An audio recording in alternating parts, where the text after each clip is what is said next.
Once again, all of you, welcome back to my YouTube channel. My name is Adra. So today we are going to discuss the 8th activity given in standard 7th students. Okay.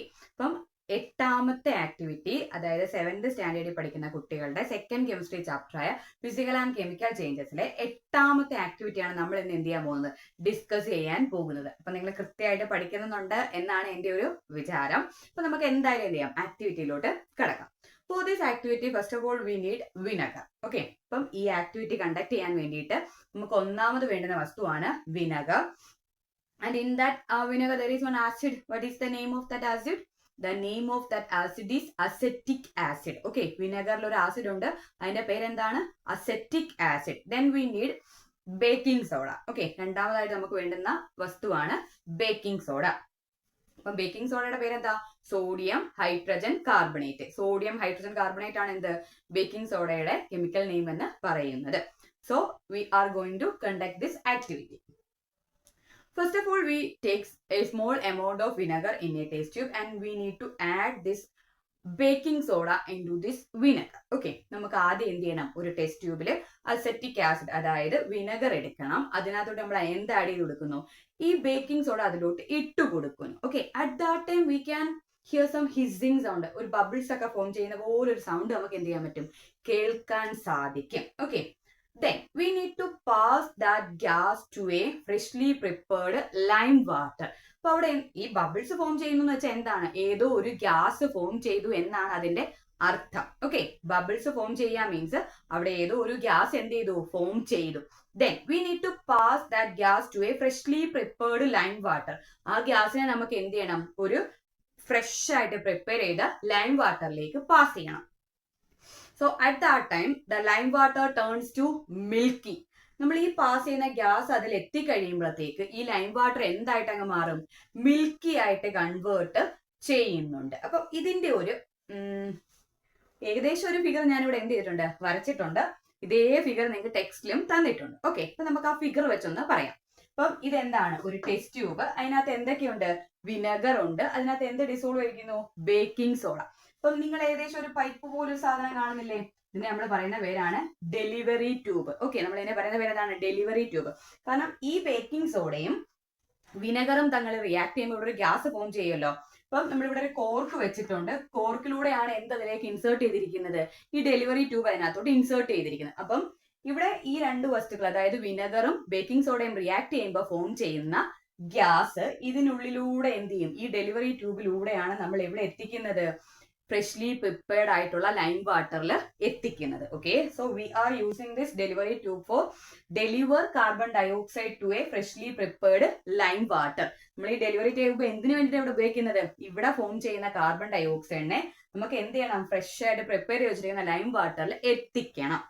അപ്പൊ ആ ട്യൂബിന്റെ പേരെന്താണ്, delivery tube. അപ്പം ഈ carbon dioxide ഈ lime water എന്ന് വെച്ചാൽ calcium ഹൈഡ്രോക്സൈഡിന്റെ solution നമ്മൾ എന്തെന്ന് പറയുന്നത്, ലൈം വാട്ടർ എന്ന് പറയുന്നത് കേട്ടോ. അപ്പം ഈ ലൈം വാട്ടറിൽ ഈ കാർബൺ ഡയോക്സൈഡ് എത്തിക്കഴിയുമ്പോഴത്തേക്ക് ലൈം വാട്ടർ എന്തായിട്ട് കൺവേർട്ട് ചെയ്യും, മിൽക്കി ആയിട്ട് കൺവേർട്ട് ചെയ്യും. അപ്പൊ മിൽക്കി ആവണമെന്ന് വെച്ചാൽ അവിടെ എന്തോ ഒരു റിയാക്ഷൻ നടന്നു അല്ലെ. നോർമലി ഉണ്ടായിരുന്ന ലൈം വാട്ടറിന്റെ ഫോമിൽ നിന്ന് മാറി അത് കൺവേർട്ട് ചെയ്ത് മിൽക്കി ആയെങ്കിൽ അവിടെ എന്തോ ഒരു റിയാക്ഷൻ നടന്നില്ലേ, നടന്നിട്ടുണ്ട്. അപ്പം അതുകൊണ്ടാണ് അത് എന്തായി മാറുന്നത്, മിൽക്കി ആയിട്ട് കൺവേർട്ട് ചെയ്യുന്നത്. അപ്പൊ നമുക്ക് ആ എക്സ്പെരിമെന്റ് ഒന്നും കൂടി പറയാം. For this experiment first of all we need vinegar, second one baking soda. Then we need to add this baking soda in this vinegar. At that time there is some hissing sound and means there is formation of a gas. The name of that gas is carbon dioxide. Then we need to pass that carbon dioxide through a delivery tube in that freshly prepared lime water. At that time the lime water turns to milky. Okay, ആ lime water എന്തിലേക്ക് convert ചെയ്യുന്നു, milky ആയിട്ട് convert ചെയ്യുന്നു. അപ്പം ഇത്രയുമാണ് നിങ്ങൾക്ക് activity എന്ന് പറയുന്നത്. ഈ ലൈം വാട്ടർ മിൽക്കി ആയി എന്ന് വെച്ചാൽ അവിടെ റിയാക്ഷൻ നടന്നു, പുതിയൊരു പ്രോഡക്റ്റ് എന്ത് ചെയ്തു, ഫോം ചെയ്തു എന്നാണ് അതിന്റെ അർത്ഥം. അപ്പൊ നമുക്ക് അതിന്റെ ഇക്വേഷൻസ് ഒക്കെ ഒന്ന് നോക്കിയാലോ. ഫസ്റ്റ് ഓഫ് ഓൾ എന്തൊക്കെ തങ്ങളിലാണ് റിയാക്ട് ചെയ്യുന്നത്, vinegar reacts with baking soda. വിനെഗറും ബേക്കിംഗ് സോഡയും തങ്ങളിലാണ് എന്ത് റിയാക്ട് ചെയ്യുന്നത്. So vinegar reacts with baking soda, അവിടെ ബബിൾസ് ഫോം ചെയ്യാൻ മീൻസ് എന്ത്, ഒരു ഗ്യാസ് ഫോം ചെയ്തില്ലേ. The name of that gas is carbon dioxide.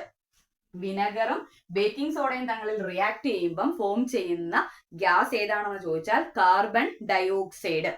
ഈ ഫോം ചെയ്ത കാർബൺ ഡയോക്സൈഡിനാണ് നമ്മൾ എവിടെ എത്തിക്കുന്നത്? ഫ്രഷ്ലി പ്രിപ്പയർഡ് ആയിട്ടുള്ള ലൈം വാട്ടറിൽ എത്തിക്കുന്നത്. അപ്പൊ ലൈം വാട്ടർ എന്തായിട്ട് ടേൺ ചെയ്യുന്നു? മിൽക്കി ആയിട്ട് ടേൺ ചെയ്യുന്നു. മീൻസ് അവിടെ പുതിയൊരു പ്രോഡക്റ്റ് ഫോം ചെയ്തു. അപ്പൊ ലൈം വാട്ടർ എന്ന് വെച്ചാൽ എന്താണ്? കാൽസ്യം ഹൈഡ്രോക്സൈഡിന്റെ സൊല്യൂഷൻ നമ്മൾ എന്താന്ന് പറയുന്നത്? ലൈം വാട്ടർ എന്ന് പറയുന്നത്. ഇപ്പം ഇക്വേഷൻസ് നമുക്കൊന്ന് നോക്കാം. ഫസ്റ്റ് ഓഫ് ഓൾ എന്തായിരുന്നു? വിനെഗർ പ്ലസ് ബേക്കിംഗ് സോഡ അല്ലെ? Vinegar plus baking soda we will get carbon dioxide plus other substances. Carbon ഡയോക്സൈഡിനെ കൂടാണ്ട് മറ്റ് സബ്സ്റ്റൻസുകൾ അവിടെ എന്ത് ചെയ്യുന്നുണ്ട്? ഫോം ചെയ്യുന്നുണ്ട്. പക്ഷെ നമ്മൾ എന്ത് മാത്രമേ യൂട്ടിലൈസ് ചെയ്യുന്നുള്ളൂ? ഈ കാർബൺ ഡയോക്സൈഡ് മാത്രമേ യൂട്ടിലൈസ് ചെയ്യുന്നുള്ളൂ. ദെൻ ഈ കാർബൺ ഡയോക്സൈഡ് നമ്മൾ എവിടാ കൊണ്ടുപോകുന്നത്? ലൈം വാട്ടറിൽ. മീൻസ് കാർബൺ ഡയോക്സൈഡ് റിയാക്ട്സ് വിത്ത് ലൈം വാട്ടർ. ലൈം വാട്ടർ എന്ന് പറഞ്ഞാൽ എന്തായിരുന്നു? കാൽസ്യം ഹൈഡ്രോക്സൈഡിന്റെ സൊല്യൂഷൻ ആണ് എന്ത്? Lime water. അപ്പൊ ആ റിയാക്ഷൻ നമുക്ക് എങ്ങനെ എഴുതാം? Carbon dioxide plus calcium hydroxide, അല്ലെങ്കിൽ കാർബൺ ഡയോക്സൈഡ് പ്ലസ് എന്ത് പറയാം? Carbon dioxide plus lime water. Lime water means എന്താന്ന് പഠിച്ചു വെക്കുക. ലൈം വാട്ടർ എന്ന് പറഞ്ഞാൽ കാൽസ്യം ഹൈഡ്രോക്സൈഡിന്റെ സൊല്യൂഷൻ നമ്മൾ എന്താന്ന് പറയുന്നത്? ലൈം വാട്ടർ എന്ന് പറയുന്നത്. ആ സമയത്ത് ലൈം വാട്ടർ എന്തായി മാറും? മിൽക്കി ആയിട്ട് കൺവേർട്ട് ചെയ്യുന്നു. Means there is formation of calcium carbonate. ഈ ലൈം വാട്ടർ മിൽക്കി ആവുന്നു എന്ന് വെച്ചാൽ അവിടെ പുതിയൊരു പ്രോഡക്റ്റ് ഫോം ചെയ്യുന്നത്. അതിന്റെ പേരാണ് എന്ത്? Calcium carbonate. Calcium carbonate. അപ്പൊ ഇവിടെ നമുക്ക് എന്ത് ചെയ്തു? ഒരു പുതിയ പ്രോഡക്റ്റ് കിട്ടിയില്ലേ? കിട്ടുന്നുണ്ട്. ഫസ്റ്റ് ഏത്? ഈ ബേക്കിംഗ് സോഡയും വിനെഗറും തങ്ങളിൽ റിയാക്ട് ചെയ്തപ്പം പുതിയൊരു പ്രോഡക്റ്റ് കിട്ടി. അതായിരുന്നു എന്ത്? Carbon dioxide gas. അതിനെ നമ്മൾ എന്തിലേക്ക് പാസ് ചെയ്യിച്ചു? ഫ്രഷ്ലി പ്രിപ്പയർഡ് ആയിട്ടുള്ള ലൈം വാട്ടറിലേക്ക് പാസ് ചെയ്യിച്ചപ്പം ആ ലൈം വാട്ടർ എന്തായി മാറി? മിൽക്കി ആയിട്ട് കൺവേർട്ട് ചെയ്തു. അപ്പൊ പുതിയൊരു ന്യൂ പ്രോഡക്റ്റും കൂടെ അവിടെ ഉണ്ടായി. അതാണ് ഏത്? കാൽസ്യം കാർബണേറ്റ് എന്ന് പറയുന്നത്. കാൽസ്യം കാർബണേറ്റ് ഫോം ചെയ്തത് കൊണ്ടാണ് ലൈം വാട്ടർ എന്തിലേക്ക് കൺവേർട്ട് ചെയ്തത്? മിൽക്കി ആയിട്ട് കൺവേർട്ട് ചെയ്യുന്നത്. ഇത്രയുമാണ് നമുക്ക് ആ റിയാക്ഷനിൽ പറയാനുള്ളത്. അപ്പൊ റിയാക്ടൻസ് എന്ന് പറഞ്ഞാൽ എന്തായിരുന്നു?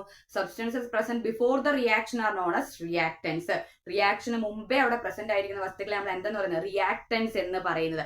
അങ്ങനെയാണെങ്കിൽ ഇവിടുത്തെ ഫസ്റ്റ് റിയാക്ടൻസ് ഏതൊക്കെയായിരുന്നു? വിനെഗറും ബേക്കിംഗ് സോഡയും. അപ്പൊ പ്രോഡക്റ്റ് എന്താണ്? Carbon dioxide plus other substance. അപ്പൊ കാർബൺ ഡയോക്സൈഡും ഫോം ചെയ്യുന്ന മറ്റു വസ്തുക്കൾ എന്ത് തന്നെയാണ്? പ്രോഡക്റ്റ് ആണ്. ഇനി ആ കാർബൺ ഡയോക്സൈഡ് എന്തുമായിട്ട് റിയാക്ട് ചെയ്യും? ലൈം വാട്ടറുമായിട്ട് റിയാക്ട് ചെയ്യും. ആ ഒരു റിയാക്ഷനിലെ റിയാക്ടൻസ് ആരൊക്കെയാണ്? Carbon dioxide and lime water means calcium hydroxide. അതാണ് അവിടുത്തെ എന്ത്? റിയാക്ടൻസ്. അവിടെ നമുക്ക് കിട്ടുന്ന പ്രോഡക്റ്റ് എന്താണ്? Calcium carbonate. Calcium carbonate form ചെയ്യുന്നത് കൊണ്ടാണ് ലൈം വാട്ടർ എന്തായിട്ട് കൺവേർട്ട് ചെയ്യുന്നത്? മിൽക്കി ആയിട്ട് കൺവേർട്ട് ചെയ്യുന്നത് ആണല്ലോ. അപ്പം ഇത്രയേ ഉള്ളൂ ആ ഒരു റിയാക്ഷനിൽ നമുക്ക് പറയാനായിട്ട്. അപ്പൊ നമ്മളിപ്പോ പറഞ്ഞ 3 എക്സ്പെരിമെന്റ് എന്ന് പറയുമ്പോൾ ആക്ടിവിറ്റി 6, 7, 8 ഈ ഒരു 3 ആക്ടിവിറ്റി നമ്മളൊന്ന് കമ്പയർ ചെയ്യുകയാണെങ്കിൽ all these activity we get some new products അല്ലെ? നമുക്ക് എന്ത് ചെയ്തു? കുറച്ച് പുതിയ പ്രോഡക്റ്റുകൾ കിട്ടി. ഫസ്റ്റ് ആക്ടിവിറ്റി എന്തായിരുന്നു? Burning of magnesium. Magnesium burn ചെയ്തപ്പോൾ നമുക്ക് പുതിയൊരു പ്രോഡക്റ്റ് കിട്ടി, മഗ്നീഷ്യം ഓക്സൈഡ്. ഈ മഗ്നീഷ്യം ഓക്സൈഡിനെ നമ്മൾ വാട്ടർ ഡിസോൾവ് ചെയ്യുമ്പോൾ വീണ്ടും ഒരു പുതിയ പ്രോഡക്റ്റ് കിട്ടി, മഗ്നീഷ്യം ഹൈഡ്രോക്സൈഡ് അല്ലെ? പുതിയ പ്രോഡക്റ്റുകൾ നമുക്ക് കിട്ടിയല്ലോ. ഇനി നമുക്ക് എന്ത് ചെയ്യാൻ പറ്റില്ലായിരുന്നു? പഴയ ഫോമിലേക്ക് കൺവേർട്ട് ചെയ്യാൻ സാധിക്കത്തില്ലായിരുന്നു. ഇനി രണ്ടാമത് നമ്മൾ റിയാക്ട് ചെയ്തപ്പോൾ എന്തൊക്കെയായിരുന്നു രണ്ടാമത്തെ ആ ഒരു റിയാക്ഷൻ എന്ന് പറയുന്നത്? സോ രണ്ടാമത്തെ റിയാക്ഷൻ എന്ന് പറഞ്ഞാൽ നമ്മൾ എന്താ കോപ്പർ സൾഫേറ്റിന്റെ സൊല്യൂഷൻ പ്രിപ്പയർ ചെയ്തിട്ട് അതിനകത്ത് ഒരു ബ്ലേഡ് ഡിപ്പ് ചെയ്ത് വെച്ചു. കുറച്ച് കഴിഞ്ഞപ്പോഴത്തേക്ക് ബ്ലൂ കളേർഡ് ആയിരുന്ന കോപ്പർ സൾഫേറ്റിന്റെ നിറം മാറിയിട്ട് അത് ഗ്രീനിലോട്ട് കൺവേർട്ട് ചെയ്തു. കളർ ചേഞ്ച് ഉണ്ടായി മീൻസ് അവിടെ എന്താ ഒരു റിയാക്ഷൻ നടന്നു. അപ്പൊ നമുക്ക് അവിടെ കിട്ടിയ പുതിയ പ്രോഡക്റ്റുകൾ ഏതൊക്കെയായിരുന്നു? അയൺ സൾഫേറ്റും കോപ്പറും അല്ലെ? അയൺ സൾഫേറ്റും കോപ്പറും ഫോം ചെയ്തു. ഇനി ഇപ്പൊ നമ്മൾ പറഞ്ഞ ആക്ടിവിറ്റിയിൽ ഫസ്റ്റ് വിനെഗറും ബേക്കിംഗ് സോഡയും തങ്ങൾ റിയാക്ട് ചെയ്തപ്പം ഒരു പ്രോഡക്റ്റ് കിട്ടി, കാർബൺ ഡയോക്സൈഡ്. അതിനെ നമ്മൾ എന്ത് ചെയ്തു? ലൈം വാട്ടറിലോട്ട് പാസ് ചെയ്യിച്ചപ്പം അത് എന്തായി മാറി? മിൽക്കി ആയിട്ട് മാറി. മീൻസ് അവിടെ വീണ്ടും ഒരു ന്യൂ പ്രോഡക്റ്റ് ഫോം ചെയ്യുന്നു, അതായിരുന്നു കാൽസ്യം കാർബണേറ്റ്. അപ്പം ഈ ഇത്രയും ആക്ടിവിറ്റി നമ്മളൊന്ന് അനലൈസ് ചെയ്യുകയാണെങ്കിൽ നമുക്ക് കാണാൻ പറ്റും in all these reaction we get some new products അല്ലെ? നമുക്ക് എന്ത് കിട്ടി? ചില പുതിയ വസ്തുക്കൾ കിട്ടി ആണല്ലോ. അപ്പം അങ്ങനെയുള്ള റിയാക്ഷൻസിനെയാണ് നമ്മൾ എന്തെന്ന് പറയുന്നത്? കെമിക്കൽ ചേഞ്ച് അല്ലെങ്കിൽ കെമിക്കൽ റിയാക്ഷൻസ് എന്ന് പറയുന്നത്. Okay, so a change in which one or more new substances are formed is called a chemical change. Okay, a change in which one or more new substances അതെന്താണ്? ഒരു change ആണ്. അവിടെ നമുക്ക് എന്ത് കിട്ടുന്നു? 1 or more new substances, ഒന്നോ അതിൽ കൂടുതലോ പുതിയ വസ്തുക്കൾ നമുക്ക് ലഭിക്കുന്നെങ്കിൽ അത്തരം ചേഞ്ചസിനെ നമുക്ക് എന്തെന്ന് പറയാം? കെമിക്കൽ ചേഞ്ചസ് എന്ന് പറയാം. പിന്നെ ഈ കെമിക്കൽ ചേഞ്ചസ് എല്ലാം എന്തിന് എക്സാമ്പിൾസ് ആണ്? കെമിക്കൽ റിയാക്ഷൻസ് തന്നെ ആണ്. അപ്പൊ ഞാൻ പറഞ്ഞ കൺസെപ്റ്റ് നിങ്ങൾക്ക് ക്ലിയർ ആയി എന്ന് കരുതുന്നു. അപ്പം എന്നെ ഒന്ന് സപ്പോർട്ട് ചെയ്യാൻ, ലൈക്ക് ചെയ്യാം. നമുക്ക് അടുത്ത ക്ലാസ്സിൽ വീണ്ടും കാണാം. Thank you.